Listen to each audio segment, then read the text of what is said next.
this morning, my boy, Josh Howard. Come on in. It's the Dank Dad. Welcome. Are we on? Yes, we are. Oh, Episode 6, live in the mix. I'm going to jump out of here again, man. Made it to another episode. We got NBA All-Star Josh Howard Oh, yeah. coming on today. Uh-huh. But how are you, buddy? Oh, I am pretty good, I guess. I am. Had my show yesterday, and didn't quite go the way I wanted to, but you know what? I'll be all right. I'll be all right. You always are.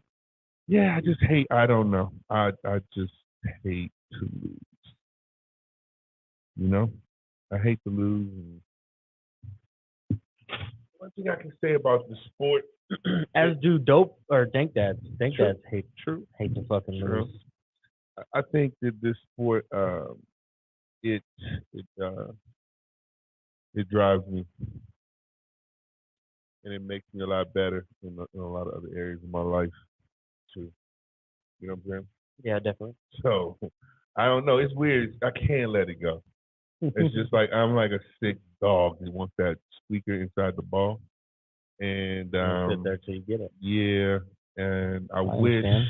I don't know. I don't know if I wish I could turn it off, but it's hard. It's hard to turn it off. And salute to those guys, man, who did really well. Fuck. It is what it is. Yeah, definitely. Well, You know? it is what it is. What's going on, Jeffrey? It's been a very non-eventful week for me. Why? Just living life, not much going on. What? Planting some trees in the yard, an apple tree, you know what I'm saying? Digging some holes, getting a little bit of workout in. That's mostly my wife. My wife. We're having real beverages this morning, man, because I can, right? Yep, free now. I want to enjoy life, Jeff. I want to enjoy life. I find myself so stuck in all this shit, trying to do a lot, right? And I don't know, because I enjoy. I don't think that life should be. I think life should be magical. It should be. You know what I'm saying? YOLO for a reason. Right? Absolutely. You only live once. True. And true. and I don't think people really understand that. Like they don't really. They hear that. Exactly. And yeah, okay, you only live once. It's kind of like when you're a kid and your parents are like, you'll know when you're older, right? Kind of shit like that. Yeah. That's just real. That's just real. Like, fuck, you really only do live once. Well, here's the thing, and you better fucking do it. I know Les Brown is a motivational speaker. He's one of my favorite motivational speakers, but he says, when you die and your ghost is beside your bed, yep, will your ghost be pleased with the travel that it's been on?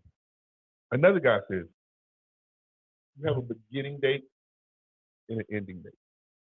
But what does that line in between look like? Right. And if you want to go back to that spirit reference or ghost reference, right, standing next to your bed, that motherfucker's living for eternity. That ghost is living for eternity. As they say, but I'm with you. So they're going to be feeling that for eternity? We did nothing.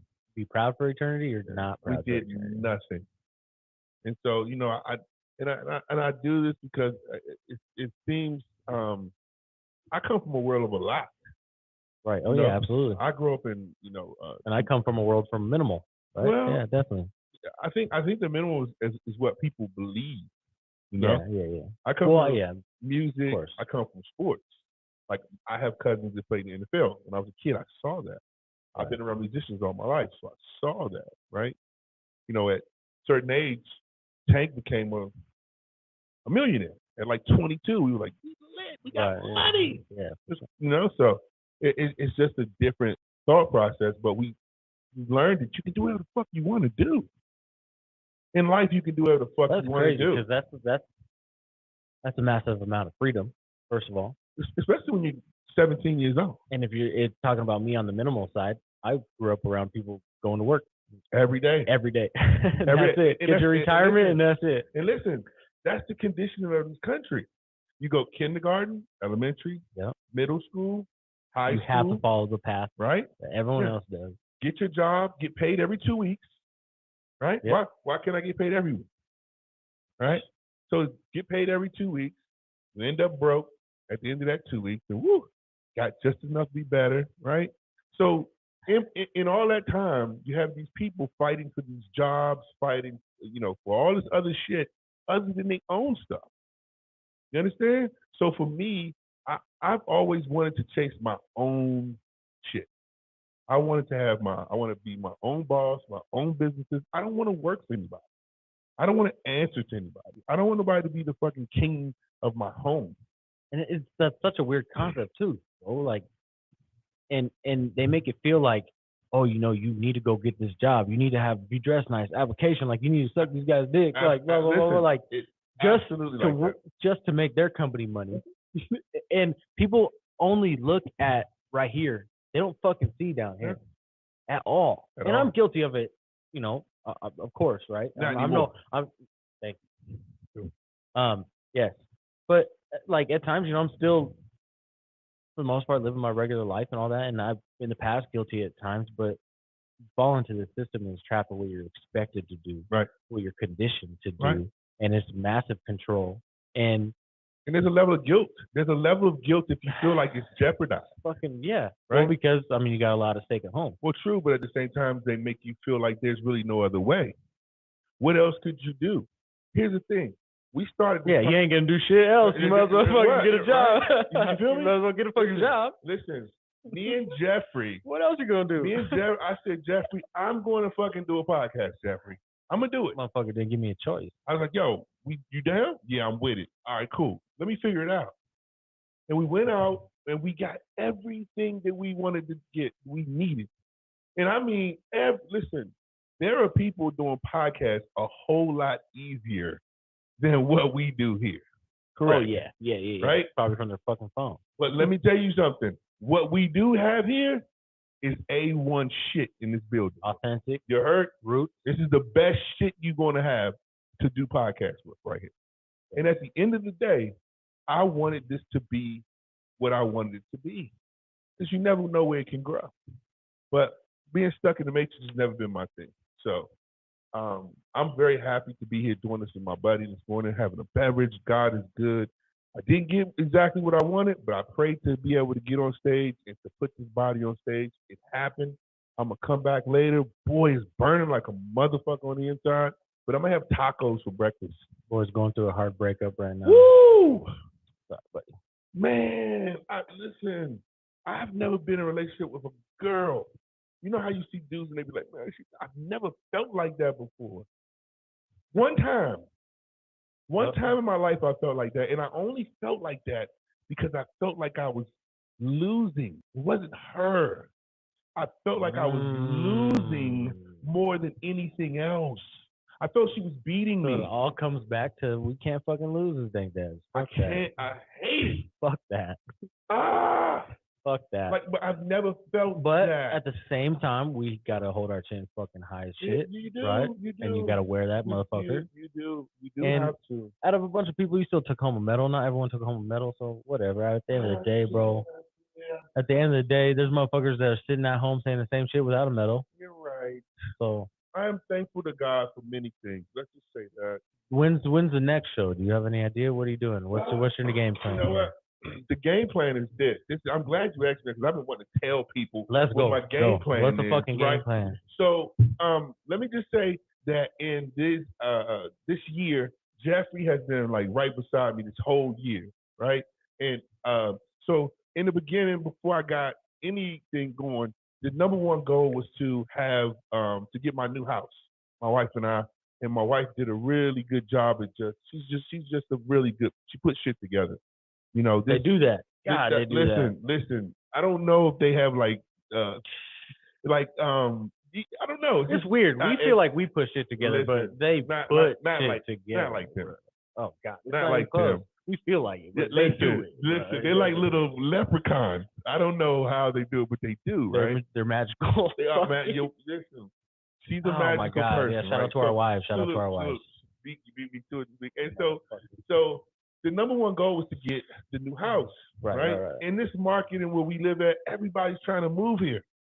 So the house at that is crazy. time, right? Yeah, it's been crazy. It's And slowed still, down. Yeah, it's slowed down a little bit. Yeah, So- but for sure, same with me. I was in that almost that same mix, like a year behind you. So I we got the house, and so the biggest thing was like the gym. We Yeah. got our house. That was number one goal, was the home. Gym was next. And then when I started to build this thing and what we got, I was like, God damn it, we did that. So that was number two.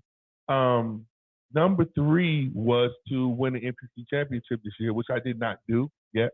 And I'm not this year. And then also too was to start my podcast. And then the last on the list here is starting this business. You know what it is. I don't want to really put it out there, but getting that back up and going.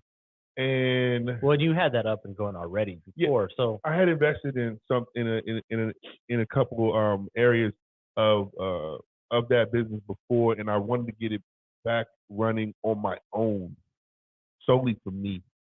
And so I'm building a new business, and that's the end of the year for me. And just about everything that I wanted, I did it this year. All my goals have almost, and that's the loss. That yesterday was not about the goal. It was just about what I knew that I could do. And I don't want to go into it, because if I start going into it, I'll be fucked up. I'll be crying here and shit. And I don't want to do this shit. At the end of the day, though, too, your body's healthy as shit right now. I will. Listen, I'm thirsty as a motherfucker. My mouth is dry. Okay. I just want to live. I swear to God, to be honest, at this point, I just want to live. I want to live and hang out with my friends and do the shit that my friends do. Because I can never hang out with these dudes. You know what I'm saying? Like, these guys are kicking it, having barbecues and shit. I'm like, yeah, I'm on the treadmill, baby. So coming from someone that's nowhere near what this motherfucker goes through, I've seen it firsthand, day in, day out. Yeah. Especially for the last show, it's not just like get up, go to practice, work out. Get up, go to practice, read some film. Get up. It's not any of that. Like it's fuck your body up to an extent to where it's as tight as it can be. But like it's not just working out and watching what you eat. That's weird. It takes the most discipline that I've seen out of any sport. Yeah. It takes the most discipline. Because motherfuckers can show up and play football and be athletic, and right? Or basketball. High, drunk, all Dude, kinds they of can shit. go up and fucking play, right? Volleyball, swimming, it don't fucking matter. I can't even think of a fucking sport where you can't just half-ass it and be good at it if you're an athlete, right? You can't be an athlete and be good at bodybuilding. You have to fucking go through some shit. It's so crazy. They need it. I'm surprised. There's got to be a documentary or some fucking Netflix series out there on the fucking what this shit goes through, because this is real. I think that's what bothers you so much, is that you try so many different formulas to win. So I could see losing being a lot harder, because it doesn't. It's not just your brain that you lost. Whatever the game, whatever your body, everything is involved. It's unreal. More power to you, bro. I mean, I like to get in shape, but that's hardcore. And, like I said, Jeffrey's been beside me the whole time. But I just want to live life, man. Like, I'm going to have tacos this morning for breakfast. Yeah, I'm going to watch football on my couch. And I swear to God, like, I'm not going to get on a treadmill this week. Speaking I'm of that, not going to that gym. See what your boys are up to. Oh, 20 to Packers, 20-13 in London. Fourth quarter, almost. Salute to the Pack. Yep. Although they should beat the Giants every time. Traveling to London is difficult. Let's get into some picks. Let's go with Josh. We'll get Josh here in a minute. Yeah. Let's get some picks. Last week, mediocre again for both of us. Was it? Yeah. You're a fucking liar. You went 7-7. You're a liar. I went 8-6. You're a liar. But I'm up like 3 games You're on a you. goddamn liar. I got it written down. I don't believe that. I don't right? believe that book. Well, since you don't have it written down, I do. So we're gonna go with my book. And I'm 8-6 this last week. So that puts me at 17-12. You say my book is a lie, but you ain't got a book. All right. That puts you at 14-15. Motherfucker. 14 and 15? Yep. I've over the last 2 weeks. I'm I don't know if I 17 believe and your 12. fucking books, bro. 17 and 12. That's positive, That is actually. but that's not still the greatest. Oh yeah. Well, like I said, 2013 through the almost the fourth quarter in that London game, right? Aaron Rodgers got 2 TD passes. That helps my fantasy teams. There it is. Other than that, no other player has really done shit. So nothing to report on there. I'm happy how Saquon is doing. I'm very happy love about that. Saquon. I was going to get into Saquon. God, I love guys on contract years in all sports. I hate to look at this shit like that. Like, I hate to believe that this black man is running for his fucking paycheck. You feel me? I don't want to think about it like that, but at the same time, like I want to. I didn't even think about it like that, bro. That's how I think about this shit. I'm sorry. Is that not bad though? Huh? Because he's. I mean, good for him though, right? At that same time, but would you rather him not be stuck and not get a good paycheck? No, I mean, I look at it just when I look at him, I'm just like, damn, I'm glad that I can see the art of Saquon Barkley. You know what I mean? Like, that's just what I love to see about him. I can see that transition of. That's like what I missed about Vontae and Aaron Rodgers. It was like most beautiful shit you ever seen. I love art. I love when these guys get paid like that because it makes people so fucking mad. And at the end of the day, the business has to fork over some money, which is always good for me. I like that. Help out the people. So when these guys get ridiculous contracts and the contract year where they ball out and get paid, I like that because it makes motherfuckers so mad. Oh, they make so much money, they make it. No, fuck that. They don't want to pay running backs, though. Fucking pay them. They don't want to pay running backs. They don't, but rightfully so. I mean, you can make an argument why that's a terrible investment. Did you say rightfully? You can, if you're on the other side of it, yeah, that's not a good investment. Look at, there's not many true running backs anymore, right? A lot of them are hybrids. We got into this before. Why don't they last like they used to? Because the athlete's bigger, faster, stronger. Yeah. Although the medicine and technology might be better to help that, the athlete's better. And maybe I don't know. Maybe the medicine isn't as good as we think it is. Or these guys aren't as smart of handling injuries as they think they are. How long did Eddie George really last in the league, like strong? Until Ray Lewis hit his ass and that was it. 7-8 years. Strong.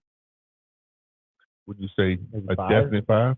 I would say definite 5. Yeah. Okay. Do you think Ezekiel Elliott has a definite 5? Oh, yeah, I'd give him that because he's like an Eddie George. Well, what is that 5. though? Like 1,000 yards? That's kind of the marker you always put running back at. Eddie was doing like 12. Eddie was doing like 1,200. Eddie was doing numbers, and probably Ezekiel was a couple of those years. I'm sure. Not like what I'm saying, like what? Like running style? That was. So let's just say like if they got the yards, they got the yards. Okay, let's just say during that time back. Let's just say when you had Corey Dillon, Dorsey Levens, Jerome Bettis. All right, let's just throw Ahman Green in there. I'm talking about backs that was having 1,000-yard seasons way different for days back then. But Jerome Bettis wasn't worried about catching passes.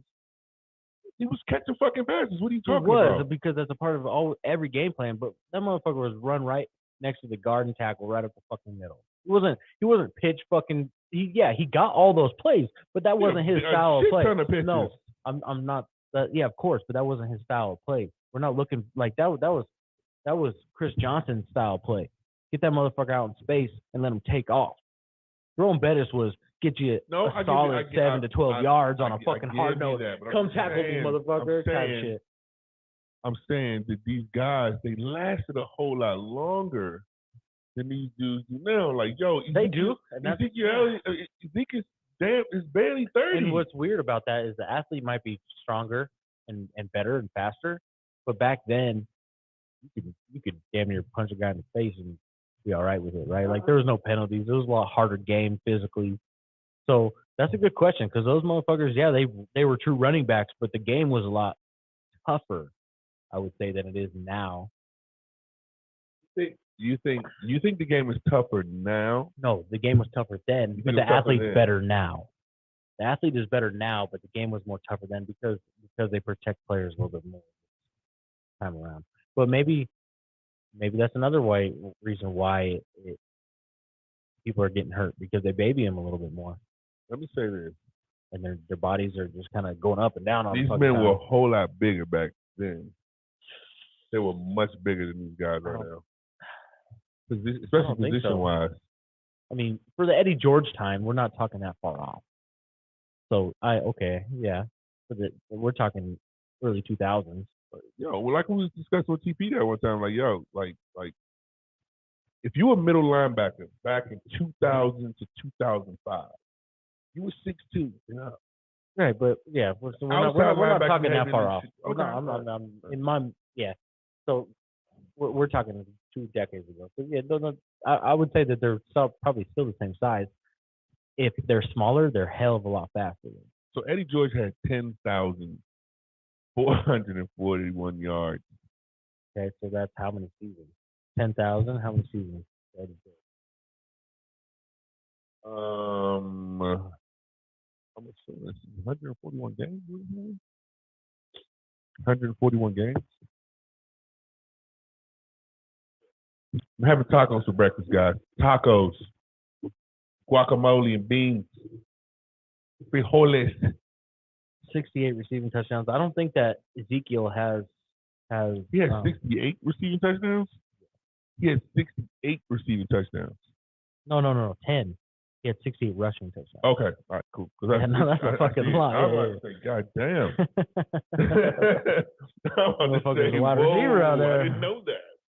I take back everything I said about the traditional running back. That is some funny shit because they had. I was like, God damn it, man. Okay, so Ezekiel Elliott is 2,500 yards off of Eddie George. Wow. I don't think he gets there. How many seasons? 2,500. How many games? Yards. How many games for Zeke?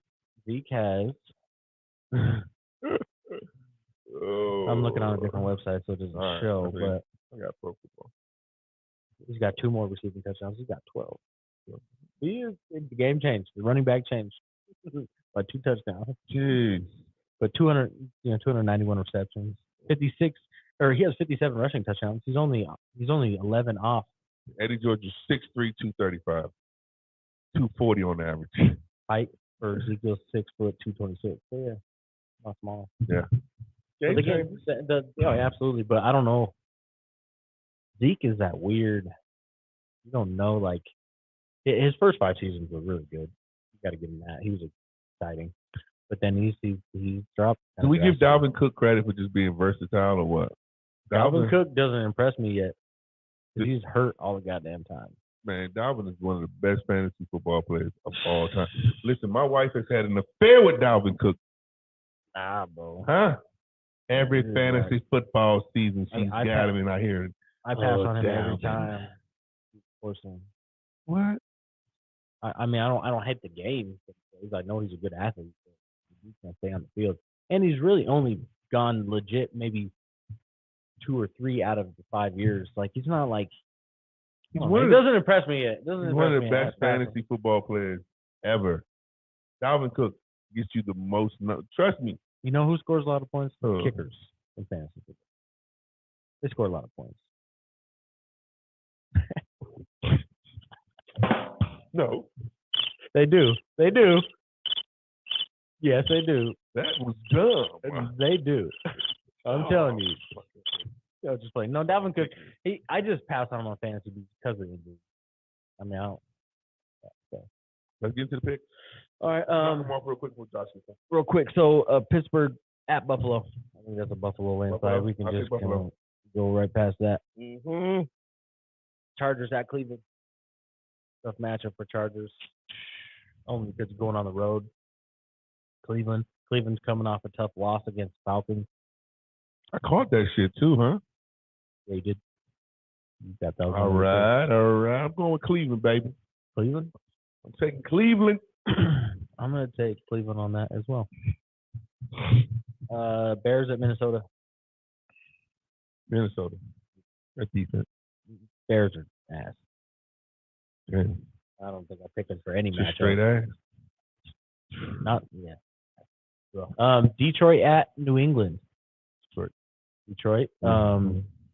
If they can just develop a goddamn defense, they would be good. I'm going Detroit too. Goddamn, we're 4-for-4 on the same page here. Seattle at New Orleans. Gino's been balling. I was gonna say that. Gino's been balling. I was gonna say that. Like back-to-back games, 300 yards. I mean, he wasn't balling against the Niners, but he's been balling. He's been playing really well. But New Orleans at home, really good defense. Really good defense. I'm going with New Orleans. I'll take Seattle. Yeah. I've always liked Gino. I've been a Gino fan. I'm a Gino fan. If they win this game, you got to start talking about them a little bit. Definitely. Right. A little bit. A little Pete Carroll magic. Dolphins at Jets. Jets. I'm going Jets. People. I go solid. Tua is not out. Or Tua is out, so who's their fucking I go backup? solid. I like that too. What is it, Teddy Two Gloves? Is this Auntie Teddy? Teddy Two Gloves. I can't say Teddy Two Gloves. Oh, by the way, please remind me. Excuse me. I'm giving up my black card today. Today. Does that mean I finally get one? No. I want to be traded for a Filipino. All right. I want to be traded for a Filipino. So when we get done with the picks, I want to go into why I'm leaving the African American race today. I'm giving up my black card today. All right. I saw something so disturbing last night on college football. I am leaving as an African American man today. I'm turning in my black card, and I'm thank you for dropping that halfway through the pick. Filipino. All right, trade me to the Philippines. I just heard some bullshit last night that I no longer want to be a part of the African American race. Today, it's over. I'm done with the shit. We'll get into that today. Go ahead. Keep it going. Okay. Atlanta at Tampa Bay. So sounds like reports are divorce lawyers involved. Oh man, boys going through Come back. All right, we'll come back. I'll start with that one. We'll end on that one. Tennessee at Washington. Boy. Tennessee at Washington. I'm going with the Commanders. Every week, huh? Yeah. I gotta go home, man. I gotta go DC. Man. Listen, bro. But they've been like so bad the last two games. Listen, bro. I can't get brand new and try to go back to DC. Like, there's some dudes gonna be like, man, I see a little bullshit ass podcast, Slim. Shit on the man. I'll just put you down for Washington. Yeah, put me down. I don't give a fuck. I gotta go home. Right. I'm gonna take Titans. I'll take Titans. I'll go opposite of you. Houston at Jacksonville. Jags. Yeah. Yeah, they played. They started off the game strong against Philly, but they fucking. I love my son. They lost at the end. Trevor Lawrence is my son. I hold him like a little baby. Damn, you just gave up your black card and picked up a blonde white baby. Oh, shit. Like so natural for white boys. It was so natural. God. It was natural. Just happened like that, huh? Terrible. San Francisco at Carolina. So San Francisco, this is kind of cool just because a shout out to my brother. He's at this game today. Going to watch a Niners dub. Baker Mayfield fucking sucks against the Niners. Bosa's gonna be in his ass all game. The most beautiful beard. My brother's got a good beard. My brother has the most beautiful beard in America. He's got a good beard. I'll give him that. Robert Peterson has the most beautiful beard I've ever seen. Yeah, no, he's got a good beard. But yeah, no, so he's at that game, which is pretty cool. He's got dope seats. He showed me. Should be fun. It's like 2 hours away from his house. He's gonna get there. Probably already there. He's gonna walk the stadium and do all that. Is your brother drinking? They're drinking. Okay. And then so they're gonna walk the stadium, eat and bullshit, and then. He had no tacos for breakfast like me. He's not, but you're not at an NFL game either, though. No. You see TV in there? But anyways, no. So I think that fucking guy.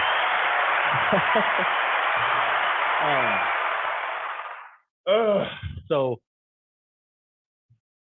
Baker has faced the Niners twice as the Browns. Got mollywopped twice as a Brown. Gave Bosa the infamous get back from college, where where Baker at OU was flying around with that flag. Don't play that. This motherfucker. Huh. Don't play that. Huh. Boom, right after a sack. It was cool. Dope. And it was 21-0. It was cool. Yeah, it was dope. It was one of the dopest things. I think that's what hurt him. I think shit like that, right? I think. Listen, people don't like motherfuckers with balls. Let's just be real. Yeah. And I think that hurt Baker. When you do ballsy shit, you got to back up ballsy shit. You're embarrassing them. You know what I mean? Of course. People remember that. It's saying my balls are bigger. Yeah, absolutely. I get it. Yeah, no, I get it, of course. But I think the Niners get that dub today. They're 6.5-point favorites. They are embarrassed against Broncos. Got their get back against the Rams. Jimmy still played whatever. The defense played phenomenal. But I think Niners get that dub. Where you at? You going with Baker? Yeah. Okay. Yeah. You think Niners? I'm going Baker. You're going Baker. Of course you're going Baker. I don't even want to fuck I'm asking you. So, interesting game here. Dallas at Rams. I'm going to take Dallas. Should have said it first. I'm taking Dallas, too. That defense is going to give Rams some problems. Although it's in L.A., and at the same time, you got Cooper Rush going up against Aaron Donald and Jalen Ramsey, right? So that's not going to be easy for him. That's what makes me concerned. A lot of times when I'm picking NFL games, I only look at the quarterback. Let me see the quarterbacks first and foremost. Meaning, if it's Aaron Rodgers versus Daniel Jones, I'm taking Aaron Rodgers every fucking time, right? So I got Matthew Stafford. That's your first assessment, though. It is. It really is. Because why? Because that's the most important position in all of sports. All of sports. That's the most important position in any position in all of sports. So that's why. I don't give a fuck how good your defense is. I don't care how good your wide receivers are. I don't care how good your cleanup hitter is, how good your pitcher is. I don't care about none of that. Okay? This quarterback is the control. Franchises are in the gutter for decades. But they have good skill position players all the time. But they're ass because the quarterback's ass. So anyways, I look at that first. I got Stafford at home, coming off a tough loss, Super Bowl champs, got a good defense against Cooper Rush. So since I'll take Rams because you took Dallas. It's one of those my heart says Dallas, my head says Dallas, my heart says Rams kind of type shit. Whatever. Vice versa. I don't care. Fuck both those teams, but vice versa. Everything says the Rams are. Todd McVay has done a Campbell Soup commercial and he has jinxed. But at the same time, that's when a lot of the money is going to come in on Dallas. You know how much money is going to come in on Dallas today in Vegas? It's not like the Rams are ass, right? So there's going to be a lot of money on Dallas today. Yeah, but that's right when they fucking get a win in the NFL. That shit happens all the time. They still have a good roster. That's gonna be interesting. Probably it's way too predictable. They are way too predictable right now. The way they're playing football, it's way too predictable to throw them out there against that Dallas defense. Yeah, but they're going to destroy Matt Stafford this weekend. You can say that exact same thing about Cooper against the Rams. He's got to go up against one of the greatest defensive players of all time. And Jalen Ramsey been playing like the fucking Cowboys defense. Have they been playing like them? Almost. No, they haven't. There's no fucking almost, Jeffrey. Yes, they are. How? Because the Niners only put up fucking 20-some points last week, and they didn't explode on all these yards. They still have a really good defense.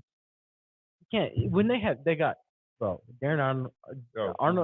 Donald is one of the best defensive players of all time, no doubt. So I almost consider that as you got one of the best quarterbacks, or if you have a good quarterback, that's pretty comparable. That motherfucker causes havoc. They got good secondary. It's Cooper Rush. Michael Parsons guy. It's Cooper Rush. Listen, you can start hard that Cooper Rush shit. He's doing all right where he at. He's doing pretty fucking good where he is. He can have all right. He's doing good. All right. All right. Dallas, you got Dallas, I got Rams. I got Dallas. So probably the best game, or one of the best games of the weekend, Philly at Arizona. He's got a lot of hype, undefeated. I'm gonna take Kyler. Taking Kyler. I'm taking Philly. When do we get Hopkins back? This is week 5, so next week. God damn. Next week. Was he really on the shit? Or what? Apparently, he didn't really He didn't fight it or nothing, huh? Just took his lumps and left. Is the 6-game standard? I don't know. For that? Listen, or did he appeal? I don't know. I don't know. What was he on? I mean, I don't know what it doesn't really make a fucking difference. It's either a cream or some shit. That's usually what they say. I just don't see DeAndre Hopkins trying to get buff and juiced up and shit, speedy. He's very fast as Doesn't it not help with injury though? What? Have your body recovery? Yeah. Yeah. Well, maybe that's why he's at the end of his career. He's at the back half of his career. He's been in the league for fucking 10 years. You know what? I forget you're 30-something years old.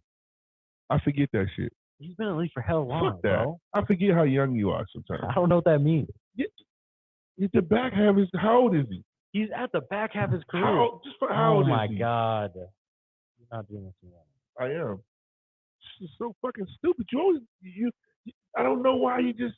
The back half. I didn't say the end. Oh, okay. The back half. He's 30 years old. Okay, he's 30. That's the back half. He's been in the league since he was 24. That's the back half. That's not the front half. Listen. He's been in the league since 2013. Okay? He's on the back half of his career. Do I consider him elite still? Yes. He's on the end side of his career. He's not on the beginning. 2013. Next year's gonna be 10 years. Let me say this. I might be wrong. I might be wrong today. That's why I think that I have to apologize to you. Motherfucker. Okay. I want to apologize to you, Jeffrey. I want to apologize. I understand because you thought the same shit about Julio Jones. And the motherfucker's old as shit. NFL old as shit. I knew Julio was old, bro. The goddamn lie. I knew Julio was old as shit because I think that me and Julio are close. You know what I mean? So I know that he's pretty old. But I thought I was. So instead of you saying, "Goddamn, I forget how young you are," "Goddamn, I forget how old you are," motherfucker. Said I was wrong, Jeffrey. You old motherfucker. Listen. I said that I was wrong so you would not call me old. That's why. No, you went too far. You went too far. You went too far. No. I know. All this is just coming back. I was trying to put water on the fire. It didn't work out for me. You caught it. It was like, oh, I'm about to scorch this motherfucker. God damn. Oh my God. I came for you. I just came for you. You came with a good. God damn it. Fuck you, Hopkins. 30 years old. He's got 3 years left. I lost twice this weekend. Fuck, I hate it. 3 years left. You think he got 3 years left? All right, good years. Let me ask you this. Let me ask you this. What is the prime of the NFL football player? What's the prime? 26 to 30. 30 on. So 30 in the 30 for the elite guys. 30's back in, right? Yeah. 26 to 30. You should be on it at 26. You should be in your prime at 26. I think. 26, 27 is arguable. You know, to me that's like kind of but 26, 27 is when it should really be like going off. Yeah. 28, 29, you've got the head with the body. And then 30, and then it starts kind of. Your mind's still there, but your body starts. Where's our boy from the Dank? The receiver. Michael Thomas? Yeah. He's 32. 30? Yeah, probably. I would imagine. He's on the back half too. So we started to notice a kind of a fall off right around 28, 29? Yeah. Because he's been hurt for a couple of seasons, correct? Yeah, no, he's battled a lot. All the time, huh? 29. Oh, yeah, okay. He just turned 29 this year. So. OBJ is what, 30? 29. I wouldn't be surprised. I think he just turned 30. I'm a fanboy of OBJ, you know that? Yeah, I know. I'm a huge fanboy. I like OBJ. Sorry, guys. OBJ is 29. He's about to turn 30 next month. So. I don't care what nobody thinks about me. All right, Cincinnati at Baltimore. Damn. I'm going Baltimore. I'm taking Baltimore off. I'm going Natty. Just because you're in Baltimore. It'll be a good game, division game. How you called me out. Yeah, well, you came at me. I didn't call you out. You came at me. I tried to get your mind in a different place. You were like, no, it's my turn to call you old, motherfucker. Try that in your face. My ball's on your shoulder. No way. We will get a Draymond Green. So LV at KC. That's a Monday night game. Oh, it's Cincinnati, Baltimore. That's Sunday night game. That's cool. That's tonight. So LV at KC. Oh, KC all the way. Division game. I hope. Listen, I hope. I don't know what my somebody asked me the day was like, yo, what is hell? What is hell? Right? And I was like, I think hell is a fictional place. I don't really believe in hell. I don't. Right? I don't believe in a lot of shit. People believe in, but I hope that Vontae Adams is in hell in Las Vegas. I really do. And listen, it's not personal. Wow. It's not personal. I just want you to understand that even if you left us, bro, you should have went somewhere that they were going to take care of you. You're down horrendous right now. You should have went somewhere where they were going to take care of you at least. Tampa, Rams. What do you mean take care of you? They took care of his fucking kids. What I'm saying, bro. Packers weren't doing that. Let me ask you this. Packers weren't making them. Let me ask you this. I'm not talking about that. What was the greatest thing about watching Aaron Rodgers and Adams? What was the greatest thing? What was the greatest thing about it? Tell me that shit. Just tell me that shit. You gotta let it go, bro. No. You gotta let it go, bro. No.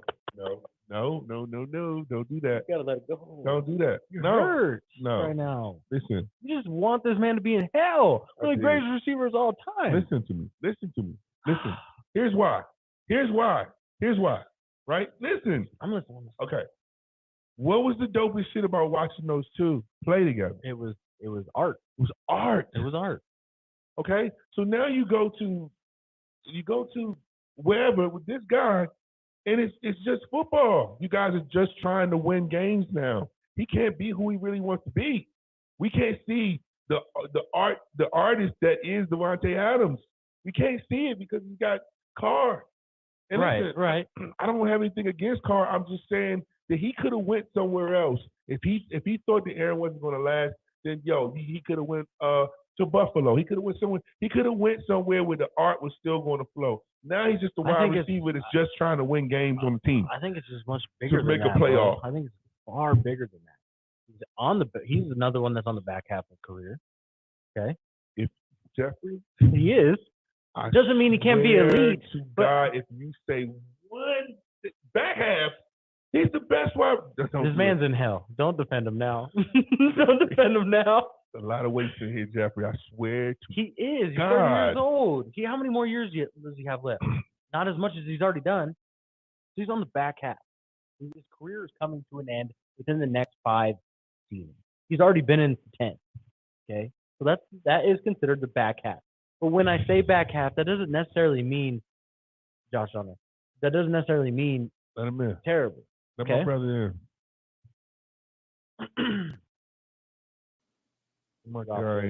Get you off this Davante Adams. Well, listen, I was getting ready to go all the way in. Yo. What's up, my brothers? Can you hear us? Yeah, I can hear you. Can you hear me? I don't think we can hear you, boss. Let me see. Nah, the mic on. We'll figure it out. 1 second. Okay.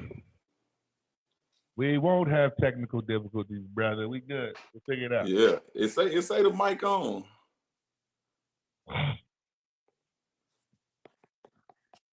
Is it on us or what? I think that's you, Josh.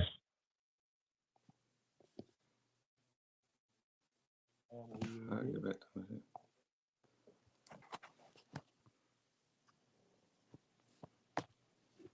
Feel me? Can you hear me? Yeah. Oh, he can hear us. Okay. Yeah, I can hear y'all. You can't hear me? I don't know if that's what it is. I'm gonna try to call you from a phone. Call me? Yeah. Hit him on the phone?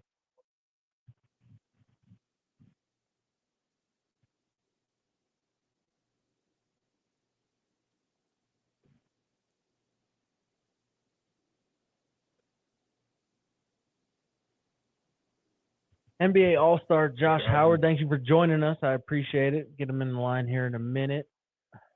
Man, you crazy about that. He's still elite. He's still elite. He's still elite, but he's almost there. Okay. Can you hear me now? I know that might sound bad, but it's not what I really need it to sound. He's still the best receiver in the league in my eyes. Right? Let's see if this works. Dank Dad, Sportscast. Find us on YouTube, Facebook, Instagram.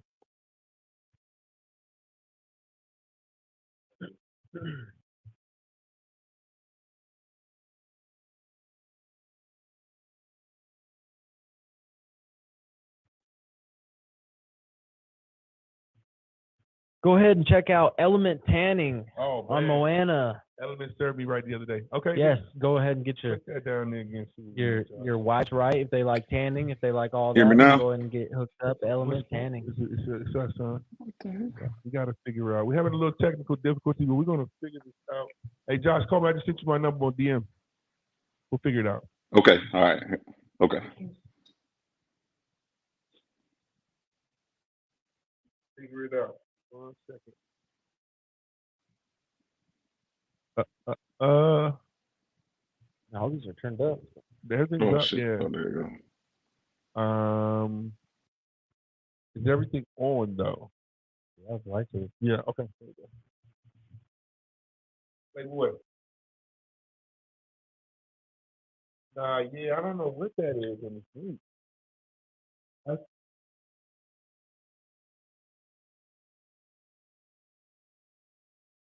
Okay. Okay. If not, we'll work it out. We'll figure it out. I appreciate you, homeboy. Thank you, bro. All right, well.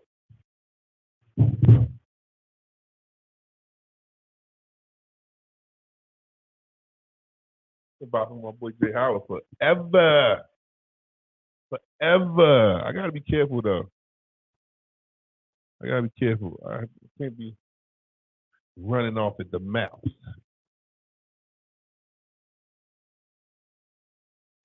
First of all, I want to say thank God for another day, man. I want to thank God for another day, man. God is amazing, man. Even in the midst of sometimes you don't get everything you want, man. Gratitude is very important. Have gratitude. And I am gracious. Thank you, Lord. Yeah, I'm grateful for this life, bro. I mean, just living. God, I just called you. Call me. Oh. All right. Can you hear me now? You hear us? No, still nothing. Okay. Still can't hear me? Yeah. It may be on our end. Hold on a second, Josh. We're gonna try one little thing here, and I think we're gonna figure it out. This is crazy. Mic, camera. I'm in that whole file. We'll figure this out and come back.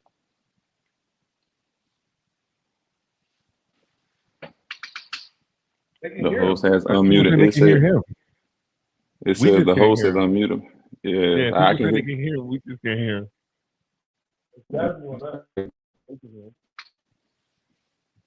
Yeah, Josh. 1 second. They saying that they can hear you. Okay. Thank you. My wife. Yeah, no problem. All right. Is it us?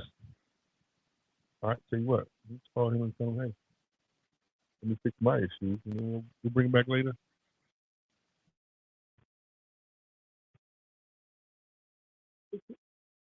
Hey, another time, maybe next week. I don't know.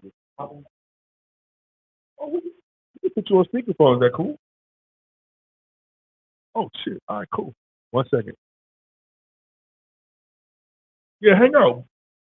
Yeah, just log in, and I'm gonna get you on my speaker right here so I can hear you. That way we can still talk. Damn, that's smart. All right, cool. Josh. So yeah, you log back in, and that way they can hear you, then we can hear you. We can all talk. That's cool. You on live right now with me?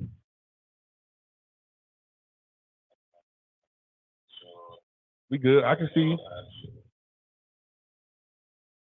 you. in the building. Hey, man, thank you. I appreciate you coming on the show. What, brother? What up, bro? You known this guy since Hargrave, that's right? Wake Forest, listen, man.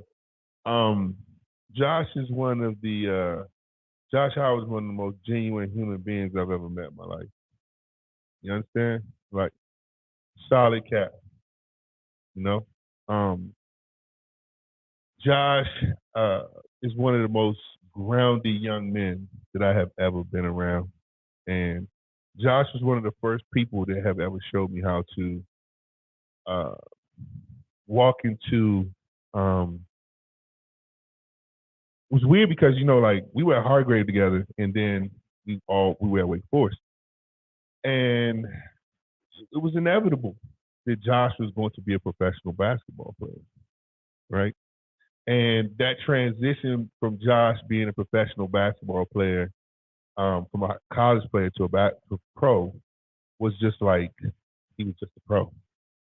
He was the same dude. You know what I mean? Yeah, that's pretty cool because you decided to come back for your senior year at Wake Forest, right? To finish your degree and all that? Yeah, man. I had a chance to leave my junior year, but I had a very painful injury after my grandma, she was alive, she was stressed when I graduated. Yeah, and then that actually it worked out really well for you because then you came back your senior year and got ACC Player of the Year and all that, right?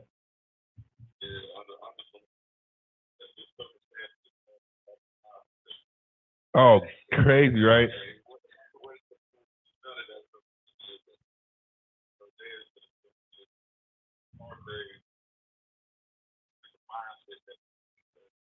Yeah. Better than the next man.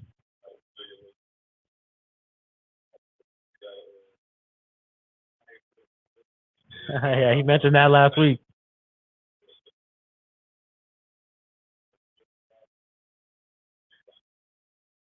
Yeah, and that's what he was telling me that. So originally, you know, I've known Marcus for a couple of years now, and he's talking to me about Hargrave in regarding like the football side of things. And it wasn't until last week when I found out that Hargrave was really about it in basketball too. And I even asked him, so I'm gonna kind of put you on the spot on who is it, Hargrave football or Hargrave basketball?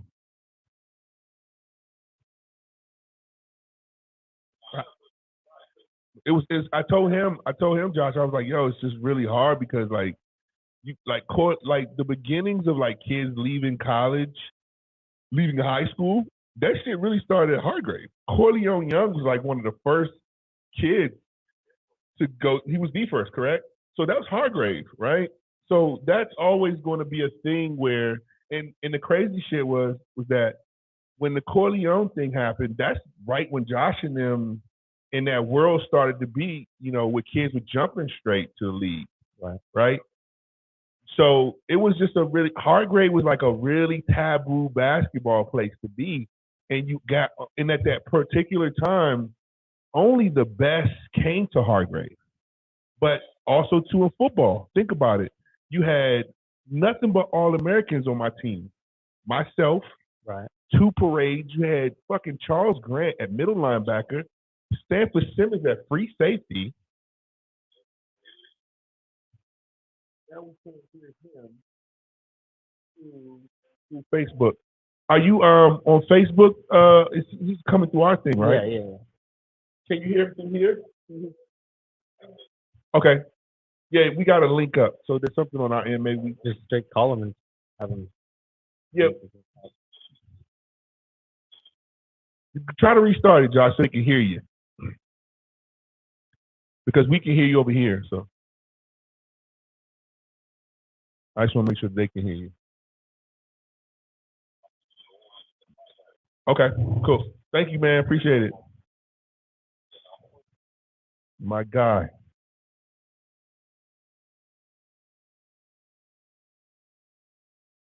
Yeah, Hargrave was just that kind of place. Who has more championships?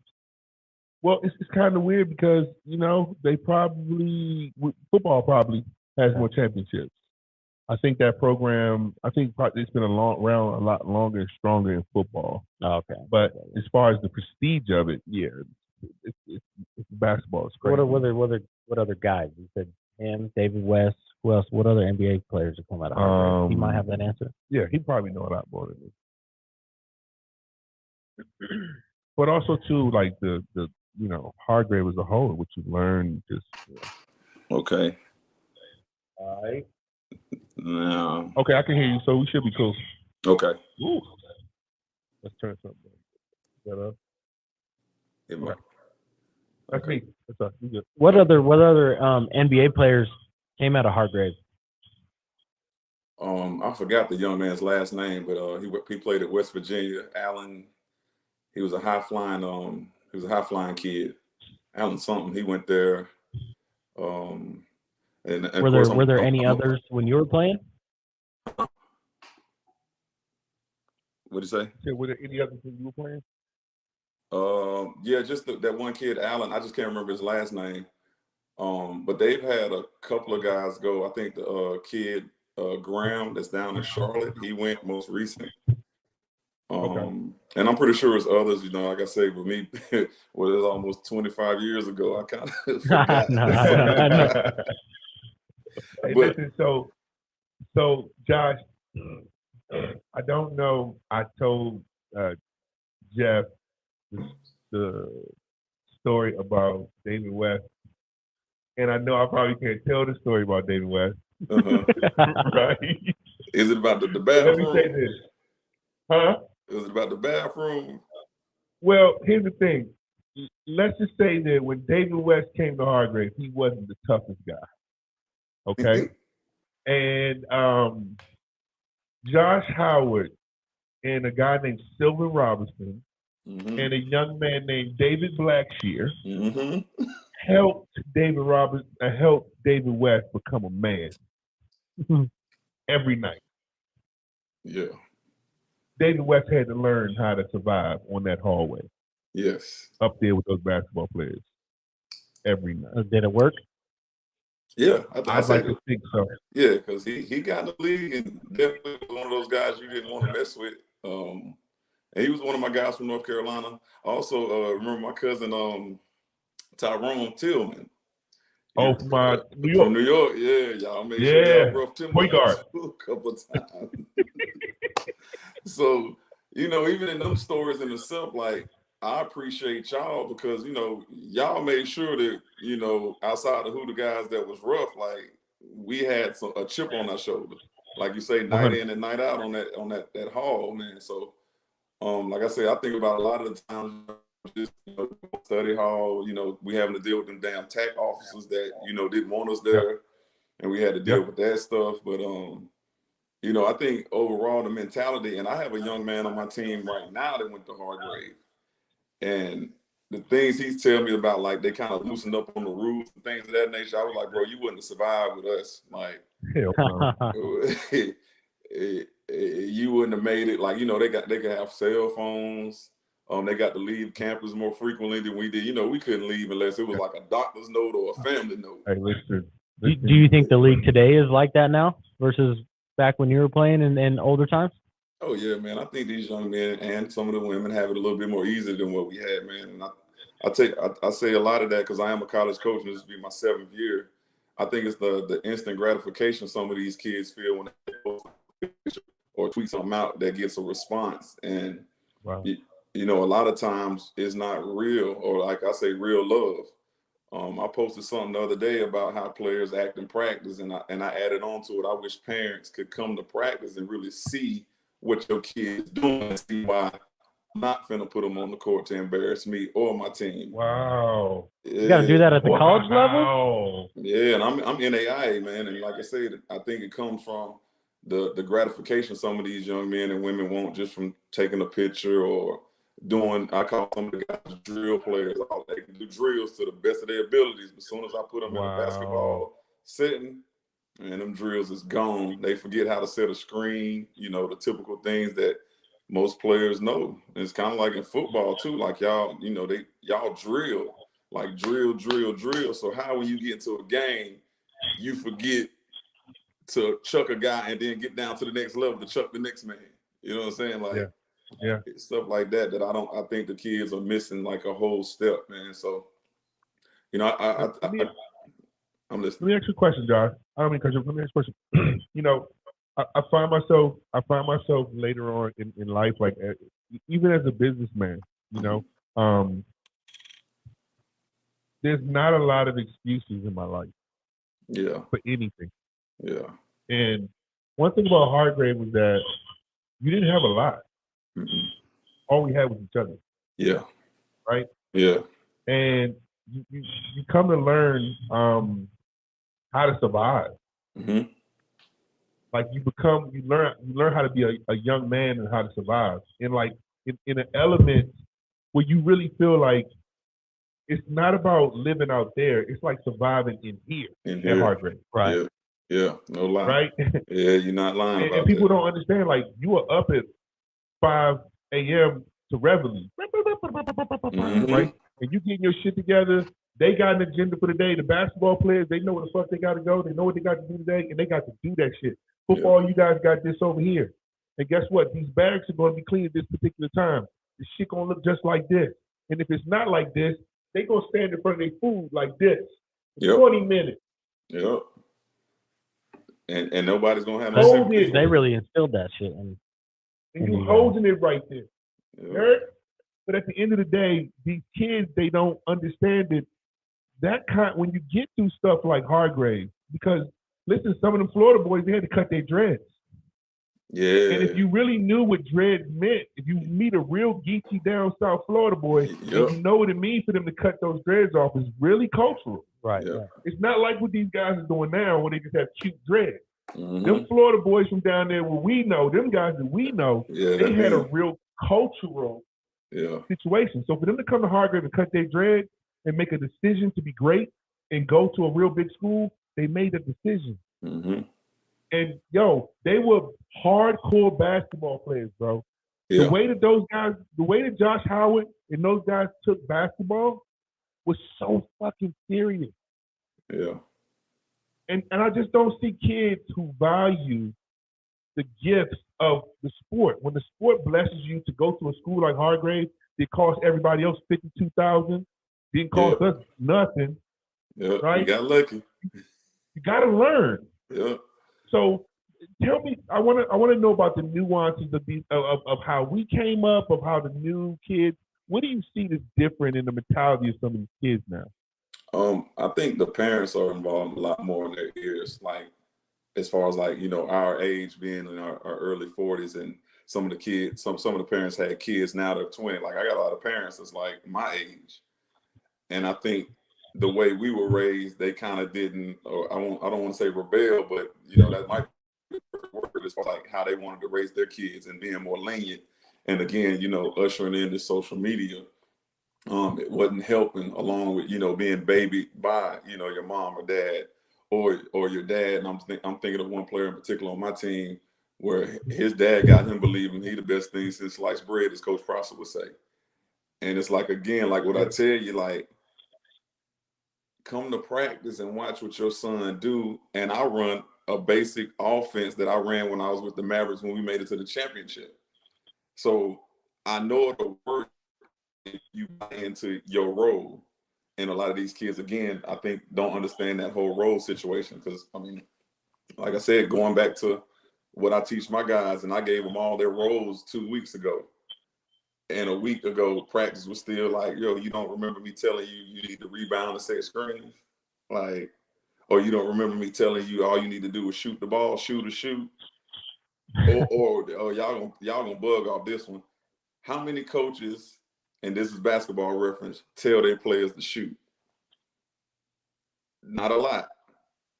Right. So if I'm telling you to shoot, obviously I want you to get up shots. Man, I have guys pump faking themselves out of shots, and I'm like, you don't realize like you're open, and it's a conscious thing, and for me, like sometimes I just shut up. Like I cut my gray hair off for this interview, bro. You'd have seen all the gray. It comes from me, dealing with young men. And I won't say stress level is high because I know, us being the type of athletes we are, we got to be able to turn the page after a game.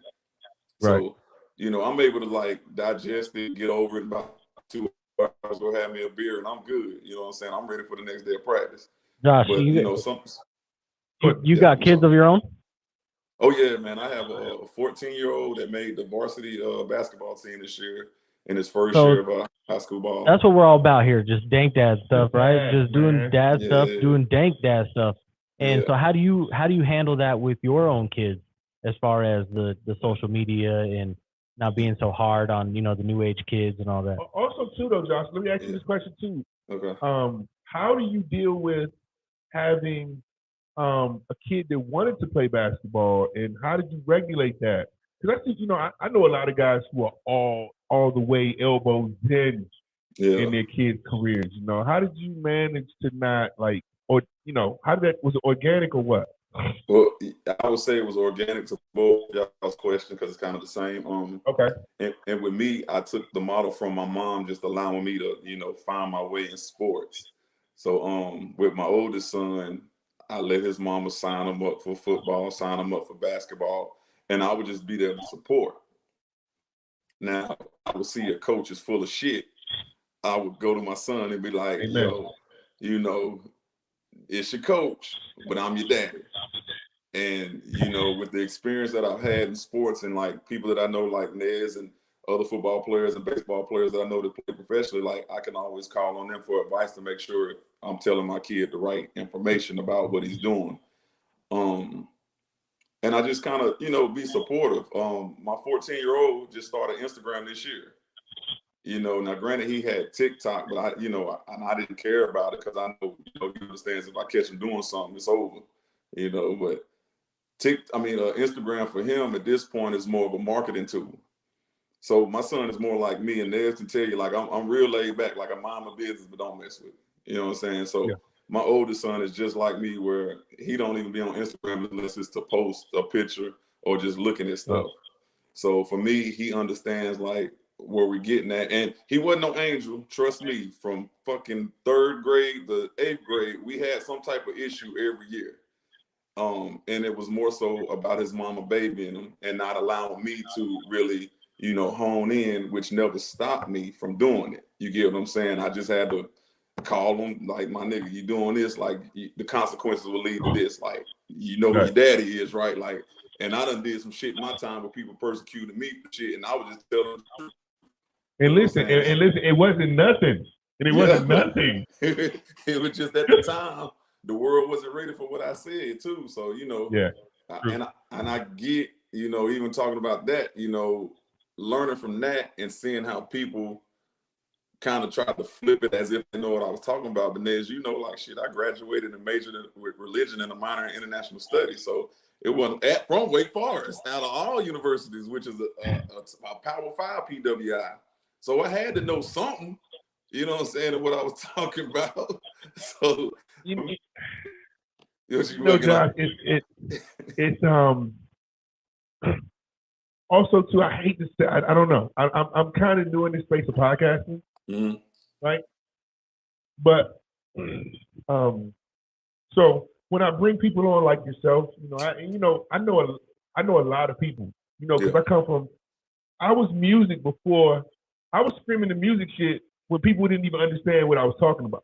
Yeah. Right? Exactly. So when I was at Hargrave, I was like, yo, I know Genuine. I was like, yo, I know this person. I'm like, dude's like, no, I don't. I'm like, yo, listen, this is what I know. And so later it was like, damn, this motherfucker wasn't playing, right? Yeah. So when it comes to like having a maturity level of being around a lot of grown people a lot in my life, that was already there.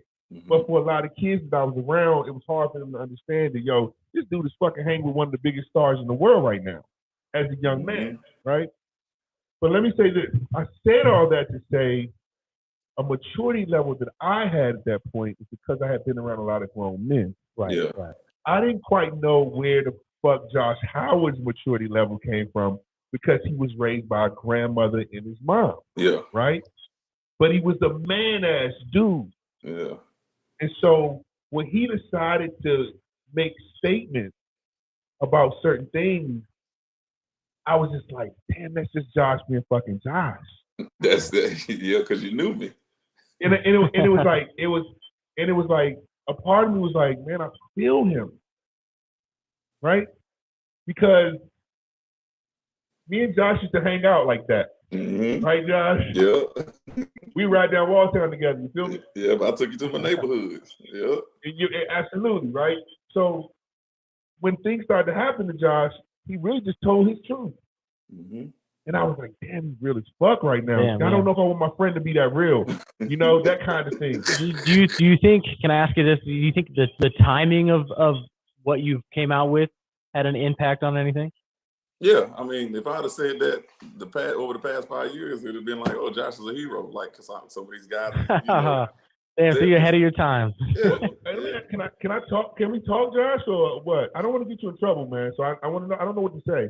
Oh no, I mean, at this point for me, there's no trouble. Like, you know, I've lived it. It's behind me. You know, I've apologized to, you know, the military people who I might have offended, but other than that, like I've never taken nothing back or, you know, cared. Because at the end of the day, you know, it's me. Like, I continue to succeed. You know, I have a successful foundation. Yeah. Like I'm the head men's basketball coach at my second program. I ain't broke like some of my NBA friends that I had played with 20 years ago. You get what I'm saying? So you made a lot of money though, bro. You made I counted your pockets, fool. I counted your pockets, boy.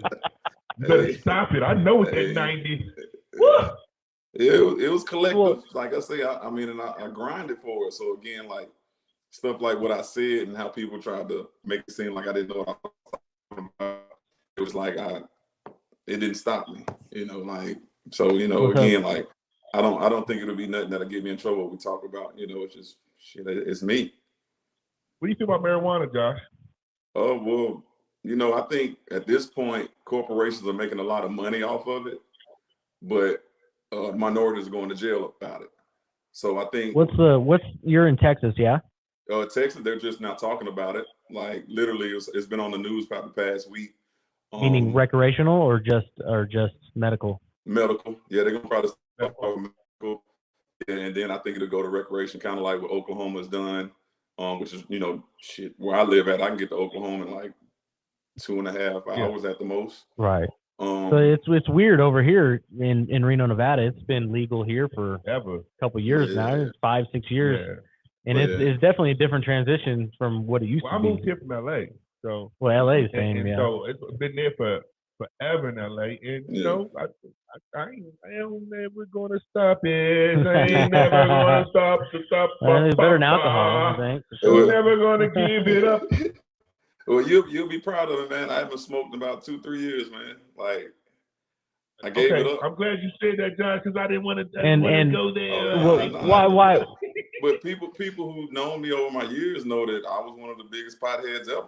Like, oh, listen. When I say that can I so I can talk a little bit now, huh? No, it ain't trouble. Like it was at one point in my life. Like it's no more though. So you get what I'm saying? Hey, listen. When I say me and Josh should smoke some dope weed, bro, together, and just vibe the fuck out and ride, and just ride and listen to some dope music on some cool shit, I was like, yo, this is it. And listen, originally I was supposed to go to Michigan State. Nick Saban leaves, goes to LSU. Mm-hmm. I knew Coach Kennedy from Wake Forest. He was always my boy. I loved him. Ran into Josh, and Josh sold me on Winston. Josh took my black ass to Winston and fed me, and I said, it's over. Yeah. I had his grandmother's food, and I said, yeah, this one I'm about to do. This felt tough right here. Mr. Salem? 100%. And listen, I would never trade that experience for nothing. I met some good people, some good brothers, and Josh is definitely one of them. Go ahead. Well, Marcus just gave me a super sick segue with this Michigan State. I'm going to ask you how you feel about this Draymond Green thing. I mean, let's see. What's a good way to put it? Like, I mean, at the end of the day, being professional, you know, you don't want to necessarily put your hands on somebody that you're going to have to see for about 8 months. Because, like, some people I was seeing in tweets, like, he going to have to see me every day if I was Jordan Poole. But on the flip side, and being a basketball guy, watching people's mannerisms and how they act, I feel like sometimes Jordan Poole kind of oversteps his boundaries as far as like understanding his role. And as a vet, and I think vets would agree with me, like you don't want nobody like brand new into some money, I guess kind of like feeling himself, and that's what I've heard that kind of happened. Right, because Poole's coming up into a max contract deal potentially here pretty soon. Oh. Yeah, but at the same time, Poole was almost out the league a year and a half ago. So again, I think the humbling part of both of them just got lost. And everybody knows that Draymond's a hothead. So at the end of the day, why would you, try to get somebody going to the point where you don't know what he's gonna do? So I mean, it's sad that it happened. I see them trying to clean it up via media, him apologizing and all that stuff. Jordan Poole saying everything's squashed. How does that stuff happen, Josh? Like, I know football. Probably every 5 practices we're going to have a cool little melee. But how does that stuff happen, like, in the league, though? I mean, I can think of a time that just popped up in my head, and I can't put them out there, but it happened on my team. You know what I'm saying? So it happens in the league, and but there's a difference between a little scuffle and pushing and shoving and a couple of punches versus really buckling somebody's knees. He knocked them. And like I say, the experience I know about, it was a fight. Like, it was a fight. Yeah, so, I mean, and then experiences where, it's been times where, and I know, Ned's can attest to this, you can tell when somebody ain't with the shits. Like, so it's been times where I've been in games where it's been a guy on the other team that's considered the bad boy, and I tried him just to see what he was gonna do, and nothing happened. So for me, and this come from Hargrave. Like, this just street ball. Like, you got to try somebody to see how they're gonna react. Now, if he come right back at me, I know I'm gonna have a long night. You know what I'm saying? So, it's stuff like that again that I think a lot of these young men kind of miss out on. And not understanding, the nuances of really being a hard-nosed player and playing for your team. And then once that horn sounds or that siren goes off at the end of the game, drop all that shit and be cool. But I want to give my friends a mental playback of what Hargrave was like, and so. When we were at Hargrave, there's a kid that I had an issue with. He's a wide receiver, right? And me and him one day was like, "Yo, I'm sick of your bullshit. I'm sick of my bullshit. Let's go do this." Yeah. And so where the football field was, there was like a field, and there were like these little hills that went over to another field. Yeah. Right. So after practice, it was nothing for two dudes to be like, "Yo, you want it? Yeah, let's go." And we put our shit down and we go over there, and we would take nobody with us. Would nobody go with us? We go by ourselves. Yeah. And however that ended, that's how it ended. But then I think that I don't you think still. Go ahead.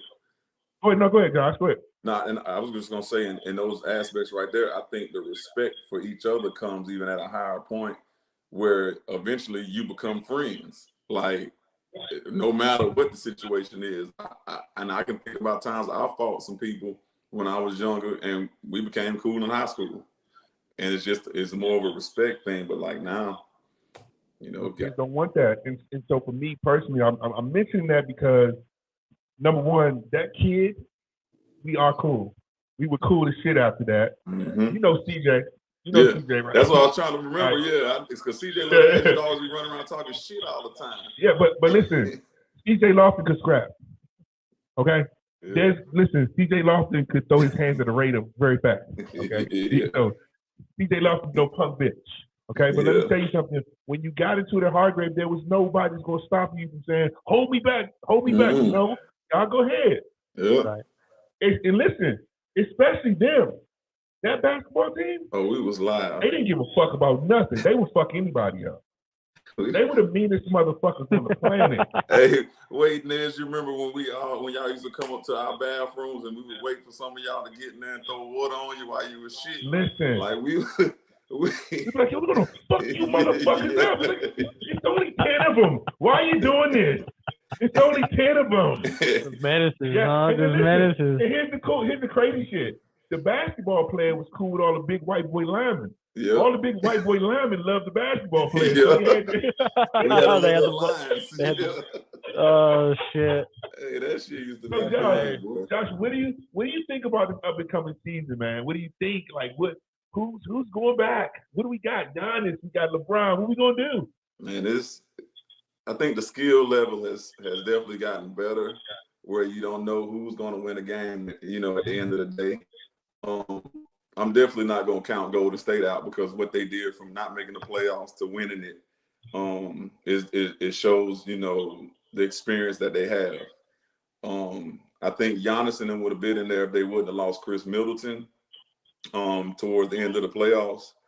But then I also can't discount Brooklyn with what they got going on, and I think with all the bullshit behind them, I think guys are healthy. I hope Ben Simmons takes 1 3-pointer a game to make everybody honest, just one. I think they can be definitely one of the guys that can make it. Oh, and then the Clippers. I'm a Kawhi fan. Paul George and John Wall, like all those guys, I love playing against, because they reminded me of me, and I actually played with John Wall his rookie year when I was in Washington. So out of those 4 teams, I think one of them's going to win it, and I guess my sleeper team would be Denver. Denver. Yeah, Denver. They got Murray back. Damn. How do you feel about the Timberwolves? Look, Anthony. A first round out, maybe. Anthony, and that was the last that was the last team I played for before I retired. Yeah. 11 games. I know that. Right? Listen, 11 games. These are Timberwolves fans. They called me like 2 days ago. Like, Josh, my team, baby. Yeah, and it ended with the the Timberwolves have a little bit of history, because they could have drafted me, but they took the high school kid over me that ended up flopping. I forgot his name, but he was from Houston. And they got a lot of first round flops. Yeah, a lot of first round flops. So I was. But you can admit that they got better. They got Gobert now, right? Anthony should really take it a step up. Yeah, then you got Gertat, which hopefully he's been working on his offensive game, because you can't just sit back there and block shots and can't be a threat on the block. You know what I'm saying? Especially with Carl Anthony, shooting jump shots. It's kind of like your yin to yang. Like, if you got a big that can stretch the floor, you got to have another big or a guy that can post and score right there on the block. So you think the road to the finals again is either through Warriors or the Clippers? Yeah, Warriors, Clippers from the west, Milwaukee, Brooklyn on the east. Yeah, and Denver is my, like I say, sleeper, because they have Jokic, and then they got Murray back. They always have a good. Yeah, that's not a bad pick. That's not a bad. No, they're expected to be a playoff team, of course, right? Mm-hmm. I mean, they're no chumps. But they got Murray back, so that's huge. What do you think Donovan's going to do out there in Cleveland, Joe? I don't know, man. Cleveland is like they have a team. Cleveland is like, and I'm a Mavs fan. Like, my Mavs, like, they got one star, but are your role players gonna step up and somebody emerge as the second star? So I can put Dallas out there, because I went to a lot of games this past season, and I love what Dorkic. I mean, I'm talking about Dorkic. Damn, I can't even remember his damn name right now. What's my point guard? The number 77. Luka, yeah, my fault. I'm trying to call him by his last name. Yeah, the way he played, and he's a big guard. Like, I'm 6'6", 6'7". He's 6'6", 6'7", and can post, just score how he wants to. So, I mean, I know you met him, huh, Josh? I was going to ask you, what's he like? Yeah. I did a Mike Finley poker night when he first got here and met him. He's pretty cool, and a lot of those guys are pretty cool, man. Like I say, I kind of like let them have their moment, because I know it's their time, so I don't really, go up to them, asking them stuff, or trying to be in their business. Like, I remember when I was playing, I thought I was hot shit. So, do your thing. You were hot shit, bro. You were hot. How's the transition been from playing to coaching? It's actually been cool, man. Just the patience of the game, and understanding that a lot of these kids think it's 100 miles an hour, not understanding time, pace, score. I teach that. I always repeat that, because I need them to understand, like, everything shouldn't be 100 miles an hour. You need to understand the pace in order to score the ball the way you want to. And, that's a big part of the game, So just coaching and being patient, and just, being more personable with the guys. I remember when I had the coaches that really cared about me off the court. It made me want to play for them even harder. You know? Right. So, That's big. Yeah, in all sports, that's big. Yeah, and so for me, like I go after kids who might have had a bad coach. Like I can tell you a story from one of my players that I got that played up in Seattle, and he was telling me his coach didn't even make sure they made it home on Christmas and Thanksgiving. He would just leave them. And I was like, see, them the type of coaches like y'all see what Deion did to the Alabama coach, right? Alabama State coach. Did y'all see that? Yeah. See, that's type of Can, stuff. can we talk about that after you get done with this point? I want to talk about that. So you finish, and I want to talk about that real quick because I just saw it. Yeah, what I was saying is like I don't know what their issue was, but as far as like me having to deal with coaches who have a chip on their shoulder, like they're a big wig, but they've never experienced the college life or having to struggle or made it to the top of the tops in their sport, but then they on the coaching staff or coaching like they're this big time person. That to me is kind of mind boggling. Like when you don't have that experience, you're just like basically a director of the guys, and you don't really understand where they're coming from. So yeah, that for me, I don't do well with coaches like that. Like I got a personal beef with a coach in my conference now because, and we can go to Deion, but we was on like our group call or whatever, and everybody knows we're the new kids on the block in our conference, so we don't have the facilities or the resources that every team in our conference has who's been around for 15 plus years. Not yet. Not yet. Yeah, not yet. We had to change gyms where we played at, and the commissioner said this. He was like, UNT Dallas has a new gym. I've been down there. Everything looks good. Y'all just might have to share locker rooms. And one of the coaches forgot his mic was unmuted and busted out laughing. This nigga think this guy thinks this funny. You know what I'm saying? So there's the old Josh came out.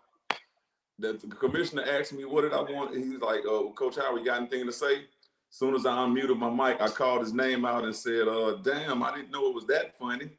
You know what I'm saying? And just went on about what we got going on and how we're in the plans of building an arena, and just bear with us. Like, we're going to accommodate y'all the best we can. We're just trying to have a great game. So after the whole conversation, the guy sends emails trying to apologize and all that. But by that point, I ain't responding back. And you got the sentiment. You got the real true sentiment of how he felt. Mm-hmm. I get it. Yeah, because just a little bit. Because he actually applied for the job, and I got it over him. So that had insult to injury. He was in his feelings about that. Well, unless he had a couple crazy seasons in the NBA, I think I would also give the job. That's my point. Yeah. So we have this thing with Deion Sanders and Eddie Robinson Jr. after this ASU Alabama State against Jackson game. Mm-hmm. And so I just see these guys like go to hug each other, and then he shoves them like, "Don't hug me, don't try to bro hug me." Mm-hmm. Like I didn't like that. Yeah. I didn't like that at all today. I didn't. And I think and listen, I think it was more about the winning than it was what actually he said wasn't cool. Like it's just because for real, when a game is over, when you see coaches and you on the field, like a person like Josh, as the leader of his team in college, of course, you got to stick close to your coach. You never know what's going to happen when you're walking through that line when it's over. Yep. So when you're the leader, you're always kind of like his liaison. Coach, my coach good. I'm going to the locker room now. Yeah. And that's how it works, right? Right. But it was really weird to see those kind of guys come together like that and then have a little argument and then dip off. Yeah, it was quick. It wasn't too much. Deion tried to chase him down after the fact a little bit, but it didn't get much. I just personally don't like to see brothers. Yeah. I don't like to see black men doing that shit. And I say that because we have so much division. And I feel like even when we don't like each other, we gotta fake it. Mm-hmm. Until we get somewhere else. I don't think we need to do that shit out in public, but hey, fuck it. Yeah. Fuck it. Sometimes you just gotta be real, and that was the realest shit. It was real as a motherfucker, man. Yep, there's a time for it. But I'm thinking like what you just said about that. So we had the incident with Draymond, then we turned around and had this incident with those two guys, and it kind of puts the black man in the spotlight of still being aggressive, not knowing how to check your emotions, so. Like I said, you really have to be level-headed about things. Like I said, Deion could have easily went back and, said some things, but I don't think he's responded to nothing. And I'm a big fan of, listening to what Deion say every morning because he's an inspiration. Eddie Robinson Jr. definitely, has it from his dad. So I know he's probably a fiery coach too. So I think eventually they both just come out and say something just as far as like just encouraging guys and, just turning the page and knowing like it's a rivalry, keep it football and leave it right there. Let me ask you this, Josh. What I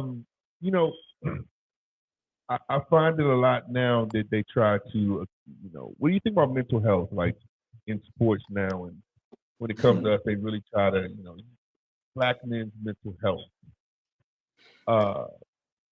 When you hear mental health, what do you think about when you hear mental health? I mean, I know it is an issue, but applying it to sports sometimes for me, I kind of like look at it as like, well, it's a mentality. Like everything's not always going to be comfortable, so if a coach is riding me, I'm not going to break down and say I ain't going to play for him. Like I'm going to go out there and show him that I'm going to make him eat his words and, reverse that on him to the point where hopefully he's doing the same thing to me.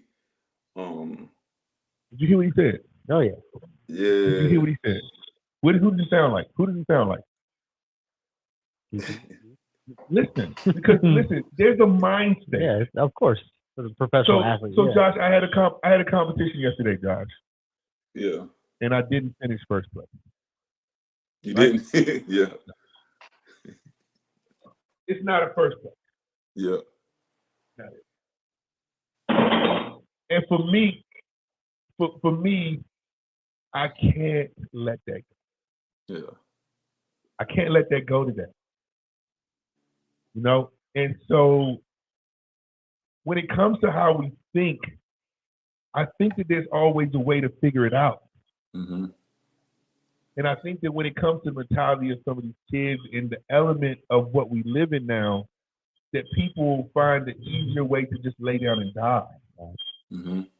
Well, that's the easy way out. True, it is, but what I'm saying is like when Josh said, well, when I face difficult situations, I like to figure out how to break through it and then, maneuver through the situation. Right. I'm the same way. I don't know any other way than to say, I can make this work.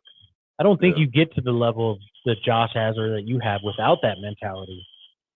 Yeah. Well, I think what I'm saying is that I think that because of what we've been through and where we've been, and Hargrave really can change, like a military school can really change a person, man, like in a positive way. Mm-hmm. What that did for us, man, to be separated from the world, to learn about yourself. And I think that a lot of men don't learn about themselves on the inside and what they're capable of. Yeah. Great. So when adversity comes, the natural mechanism of the mind is to say, lay down and die. Yeah. It's easier to lay down and die than it is to fight. Right. So what Josh just explained was like, even when I go through those times, you can hear him figuring out how he's going to maneuver through shit. Mm-hmm. And so when I hear that, I can identify with the thought process. Right. So that's very rare these days. Too many people live in the matrix. Right. Mm-hmm. And so I just wanted to identify what he was saying. I wanted people to get that. Go ahead, Josh. And then just to elaborate too, I take this from Avery Johnson, as far as coaching, and you get it too. He always said there's no gray area. It's either black or white. Because once you start getting in that gray area, that's when mistakes start happening. That's when you start overthinking. So, again, if it's black, it's black. If it's white, it's white. At the end of the outcome, you still can go process it. Now, if you start thinking about everything that happened gray, then you're going to be like, what if this? What if that? Yeah, you be bouncing back and forth. Right. You start second guessing. At least if you choose black or white, you stick with that decision that you made in that moment. Like you said, you can process that specific situation later, right or wrong, whatever it might be, and better it. But yeah, you start dipping into the gray, then your mind doesn't know which way to go. Don't know. And that helped me, apply things in life. Like the hell with sports, dealing with baby mamas, dealing with corporations, dealing with my foundation stuff. Hey Josh, you have not changed, bro. Yeah. You are still the same, bro. Yeah, I ain't going. I love it. I love you, dog. I love you, man. Yes, sir. So that's how I see it, and that's how I kind of not throw it off. That's how I teach my players. Like I tell them, I want you to be better young men than what you came here when you leave from me. Like I really want you to take that basketball and the stuff that I'm telling you and use it to your advantage. Because out of I believe that. the 23 guys I got, one of y'all, and I'll be like, one of y'all might make some money out of this. One, and I'm being honest, and we at the NAIA level. So you're gonna have to figure out what I'm telling you and apply it to what you love and make it work to your best of your ability and be satisfied with it until you can get to the next level. And that's one thing I can also say, and I think you agree, just being patient. I was patient at that age too, where I wasn't thinking I'm gonna make it to the league. I'm gonna make it to the league. I was thinking steps. Like, all right, this guy in front of me, how I'm gonna bust his ass my freshman year. All right, Coach Odom got this next guy that he thinks the man. Let me just go out here and see if I can get 7 more rebounds than what he get, just to show him, boom, all right, this kid right here. So, that was my thought process, and that's the type of stuff I try to instill in my son without scaring him, but again, he wasn't raised like how we were raised. I call my kids suburban kids. I'm pretty sure y'all do the same. Yeah, you're right. Obviously, yeah.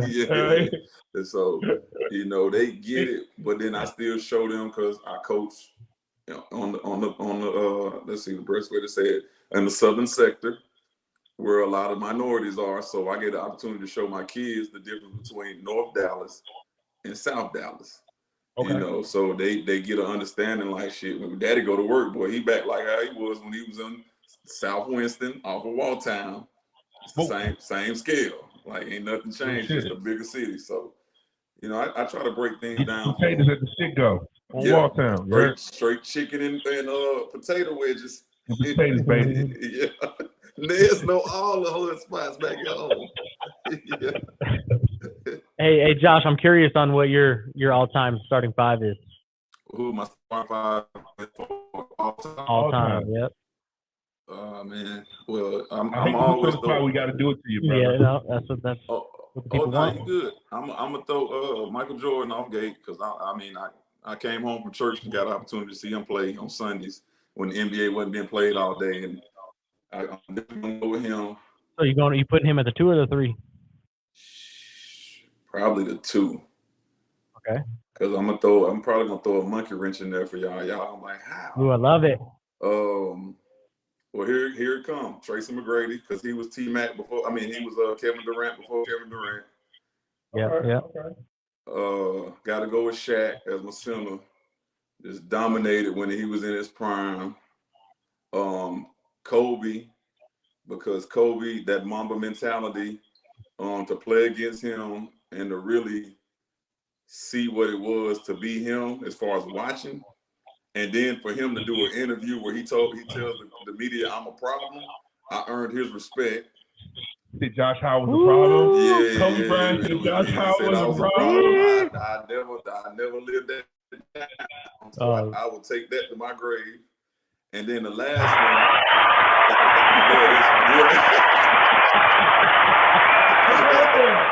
Yeah. And the last one, I know y'all said 5, but I got to do 6. Is Allen Iverson and Kevin Garnett. Garnett. So I got to split between them because them two my guys, man. Like I say, I grew up watching them, and I just love the way they played and their mentality to the game. Like that's what I paid attention to. Like they didn't quit. Like they just kept playing. Like that's what I'm about. Yeah, and I don't think you can go wrong with that 5, 6 at all. That's probably very similar to a lot of people. I think people forget about T-Mac. Tracy McGrady was a fucking savage. He was. He scored the shit out of the ball. But no championships held him down and all that. Yeah, none. And I think I didn't get a championship, but everybody else on that list did. Yeah. So we're gonna let you go ahead, short Josh. Josh, who's your football team? Who's your team, bro? Well, the Cowboys when they're not playing like the Cowgirls. Okay. And then, of course, being from Carolina, once we got the Panthers, I call them the Pussycats right now because they ain't doing what I need them to do. So. Let's talk about my boy Baker. No, they're going against my squad, the Niners, today. Listen, I'm a Baker Mayfield fan. Josh, what's up? You hate him or what? I mean, being that I lived in Texas and he was in Oklahoma, he had this part of the country rocking. But I don't know as far as football, like, and maybe you can help. Like, what is his like? What does he do good? I think he's just a. What a great question, Josh. Great question, Josh. Yeah, yeah. Like he's a football player, but like quarterback. Like, what does he do good? Like, I like him because he's cocky. He's got a little swagger to him, I guess. That's his niche. That's his niche. You know who I am, Josh. Yeah, you know me, boy. Yeah. He cocky, but I think what really showed me that he might have an issue is when he couldn't get the ball to all the receivers he had in Cleveland. Now we can blame the line. We definitely can blame. We can blame the line, but it's still like, boy, you had 3 cold receivers, and one left and won Super Bowl with a quarterback that's pretty good. Staff was good, but he got pieces around him. He got a lot of pieces, and like they were saying, even because I watch sports TV like y'all, he is always throwing the Cooper Cup, and now they suffering from it. So who gonna step up and get open that he can really turn around and be like, oh shit, this guy's open now. Okay, well, so let's let Josh Howard do his pick of the day then. Fuck. Who you got? Rams with the Cowboys. Who you got? The Cowboys. Yeah. Yeah, I'm going with the Cowboys. And at LA, huh? Yeah, I'm going with the Cowboys. I pick the boys too. Do you think Carolina gets it done at home against the Niners? Hell no. And I love hey, put it like this. I got an inside scoop through the media on that one. I'm gonna say hell no. Look at this. On what? On the Panthers winning. Look, hell no on the Panthers winning. Okay. You took Baker. Of course you took Baker. You stay on Baker. Well, so out here in Reno, there's a lot of sports betting, and that's a big thing. They got the Niners winning by a touchdown. You think that's they what I'm cover about to that? say. What's the spread? So if they're giving up 6.5. 6.5, yeah. What's the spread on the Cowboys and the Rams? Who's that? It's got to be pretty close. Yeah. So Josh, I'm building this podcast, bro. Like, this is all my shit. Yeah. Rams minus 5.5. You see my shit, bro? Yeah, I need it. You say you in Reno now?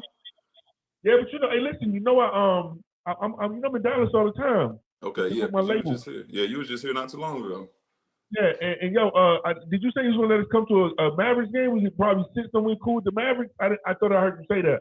I mean, I can make it work. Like, we just gotta let me know. Like I just did an autograph session for them 2 days at the fair. So they love me. Like I kept that relationship, and that's one thing. If anybody listening, never burn bridges. Absolutely. You never know. Who will need you, who you might need. And I definitely you're still cool with Cuban, huh? Yeah, that's my guy. I can email him right now, and he'll respond back in about 2 days. He's funny. I see him at games and stuff like that. Yeah, so. He good people, man. Amazing. Well, appreciate you, Josh. Thank you, man. I do. And listen, Josh, I want to come to Dallas and do one live, man. I'm gonna bring my podcast around. Heck yeah. And Yeah, look. So definitely, thank you so much. Go ahead. Yeah. Just real quick. Got a little any kind of story about this guy Marcus that you can. Anything out the top of your head? Something funny, something embarrassing. I don't know, something. Just outside of my boy always being true to himself and wearing them damn high water khakis all the damn time. Sorry. But Sexy. That was another thing though. They never gave us our true size. So we were some big men walking around at 18, 19, looking like some damn little 6th graders in them clothes. We had. So then there's one of the guys that everybody knew, like, you fuck with Nez, it's gonna be a long day for you. So Ned's either fooling with you or he not fooling with you. And again, that goes to knowing character. That's why I love him to death, because even when he moved to Winston, I remember that time I came to see you at the apartments when we was working out, and that's when I was trying to get myself back together. And you kind of spearheaded me getting back right. It was just like all-star season that year. That was an all-star season. Mm-hmm. And I deal with people that's been genuine with me and been real and been on the same journey that I was on. Like you, I stayed in touch with Grant. I talked to Petty. You know, Petty's a officer in New York. I mean, in DC. Yeah. Yeah, almost done. Almost retired too, man. He did that. Petty. Yeah, Petty. Petty. Yeah, Petty should have been a hell of a running back, boy. That motherfucker's come out the backfield crazy, boy. You're a quick dude, bro. From DeMaster High School. From DeMaster. The hood. Yeah. Yeah, listen, man. I just want to say, Josh, I love you, bro. I'm so thankful that you did this to me. You have no idea. Yeah, greatly appreciated. Thank you. Yo, this was awesome. But Josh, yes, sir. Keep raising young men, man. You know, my brother Jeff Peterson, man. Also, you said you got a foundation, right? I want to give that a shout out. Drop that foundation, bro. Yeah, so it's the Josh Howard Foundation. I started in 2007, and the main focus was just helping underserved communities. And the biggest thing I do now, I do a feeding program for pretty much the entire city of Irving, where I'm feeding over 1,000 kids every summer, which is a great thing because, you know, a lot of the issues that come from kids is they leave home and they're hungry. And that snowballs into them cussing out teachers, getting in the fight. So me and my assistant director, we jumped on that as soon as we could. And just been partnering with a lot of other foundations in the area to do that.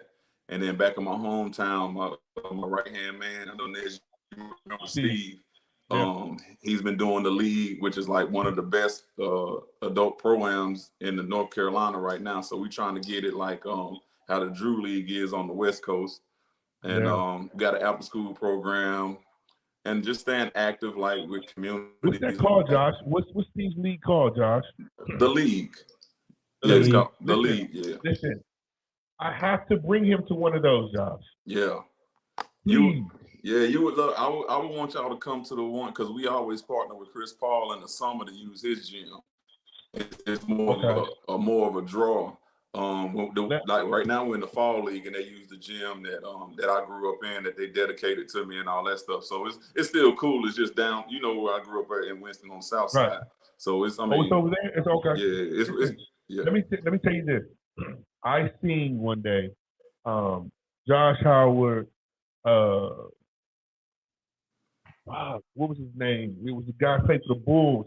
He was a quarterback. He was a quarterback too. He was a quarterback and he played for the Bulls. He was like a point guard. Did he play Wake Forest? What was his name, Josh? Wait a minute. Look, I almost said Jeff T, but he was a quarterback and he was there before us and he played basketball. He ended up going. He played basketball. Rusty LaRue. Okay. Yeah. So there was Rusty. It was like a pro-am in the gym at the YMCA one time. Yeah. I've never seen anything faster than this shit in my life. Yeah. These motherfuckers, you realize when you see this in person, you realize why these guys play in the NBA. Yeah. The way their fucking hands move and shit, you like, this is much different from watching Keyshawn and Tony down at the fucking park play basketball. These motherfuckers are skilled. Yeah. Like you blink and next thing you know, the motherfuckers think it was just the most incredible thing. So, you know, where I live at now, Josh, there's not like a lot of good, like you know, in Winston-Salem right now, the courts is packed right now this morning. There's none of any sport. It's not like that. That's so nothing out here. I want my friends to see the kind of shit that I see. Yeah. You know, crazy shit, because I want him to have, doing this podcast, I want him to have a different perspective of sports. Yeah. Than they do here, because people really don't know what a Harris Walker. Yeah. Who a fucking Harris Walker, who we've never heard of before, was the most explosive motherfucker next to Allen Iverson. Right. Yeah. Like, and for you've real. never heard of him. No. Man, this dude was crazy. Real quick, Josh, you ever met Armand Johnson? What'd you say? I'm sorry. You ever met Armand Johnson? Armand Johnson. Is that he played in the leagues for the Timberwolves for the Trailblazers for a while? He bounced around for a little bit. He sound familiar. I want to say he's a point guard. He sound familiar. I just don't remember him right offhand. So that's from our community. That's he made it to the league from our community. Yeah. I'm sorry, Armand didn't make the cut on It's all right, but that's what we're holding on to over here. That's what we're holding on to. Hey, listen, Josh, I love you, brother, man. Love Thank you too. Yeah, shout out to Josh. Thank you. Thank you. Appreciate you. Hey, Josh, listen, when I'm in Dallas, man, I'm gonna come serve, man. Me and him, we'll come through, we're gonna serve. I promise, I swear. Oh, yeah. Most definitely. Appreciate Let me you. know, man. Y'all be safe. Step forth, if you need me, hit me up. Love you, brother. Thank you. I Okay, got appreciate you. locked. Yes, sir. One.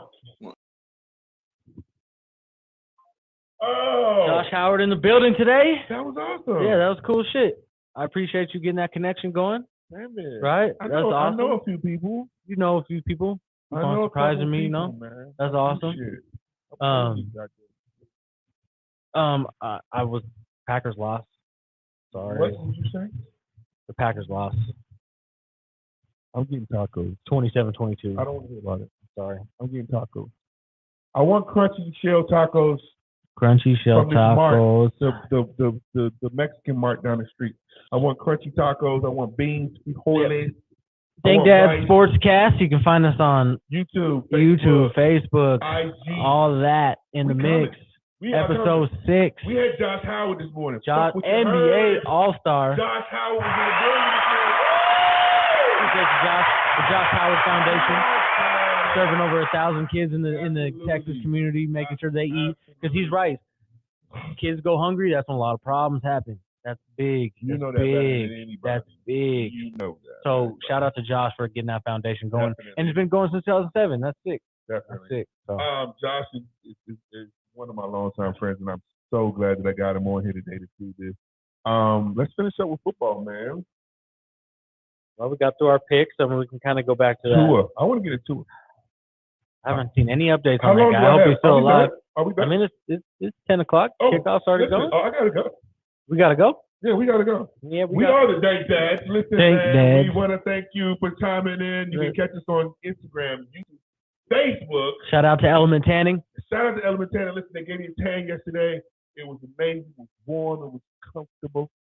Okay? I was naked inside their little machine. It says, you put your hands up like this. Element Tan. They'll take care of you. Go They will take your take ladies care of there. Obviously, Marcus went there for a show, but I mean, Absolutely. Hey, get your shout out to ladies there. Rob Peterson, man, with the most beautiful beard. My boy Charles Tobert. Yeah. We love you. Our wives are letting us keep on all continue of this that. shit, right? We just be having fun, man. It is. Thank that. Yep. Salute to the Dank I'm Dad. gonna watch some sports and some tacos. Deuces.